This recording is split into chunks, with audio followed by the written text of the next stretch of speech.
શુદ્ધ સિંગ તેલમાં બનેલું પંજાબી અને ચાઇનીઝ ફૂડ ખાવું છે તો રાજકોટ પહોંચી જાઓ પટેલ પાર્સલ પોઈન્ટમાં, જ્યાં છે 100 થી પણ વધુ વેરાયટીઝ. અહીંની ભીડ જોઈને અંદાજો લગાડી લો કે રાજકોટની સ્વાદ પ્રિય જનતા કેમ આ પાર્સલ પોઈન્ટના ચાહક છે. અહીંની સ્પેશિયલ હાઇલાઇટ છે સ્ટાર્ટર્સમાં ડ્રેગન પોટેટો, મેઇન કોર્સમાં પનીર અંગારા, ચીઝ કાજુ મસાલા અને મારું ફેવરિટ હાંડી બિરયાની. અને હું તમને લોકોને હાઈલી રેકમેન્ડ કરીશ કે પનીર અંગારા તો એકવાર જરૂરથી ટ્રાય કરજો. અહીંની કોઈ પણ ફૂડ આઇટમમાં આજીનોમોટો વાપરવામાં નથી આવતો.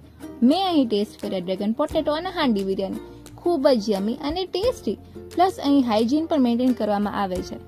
આ સિવાય અહીં તમને ચાઇનીઝ, સબ્જી, સ્ટાર્ટર્સ, સૂપમાં પણ ઘણા ઓપ્શન્સ મળી જશે. અને અહીં તો ક્વોન્ટિટી પણ સારી એવી હોય છે. અને જો તમે લાલ પાર્ક થી 5 કિલોમીટરની આજુબાજુમાં રહો છો તો તમને મળશે ફ્રી ડિલિવરી. અહીં તમે કોઈ પણ નાના મોટા ફંક્શન્સ માટે ઓર્ડર પણ આપી શકો છો. અને અહીં તો સાંજ પડતા જ લોકો ફૂડ પાર્સલ લેવા માટે પહોંચી જાય છે. તો તમે ક્યારે પહોંચો છો? અહીંનું એડ્રેસ છે અક્ષર આર્કેડ, સ્વામિનારાયણ મંદિરની બાજુમાં, ડીમાર્ટ પાસે, શ્રદ્ધા પાર્ક મેઇન રોડ, લાલ પાર્ક, રાજકોટ.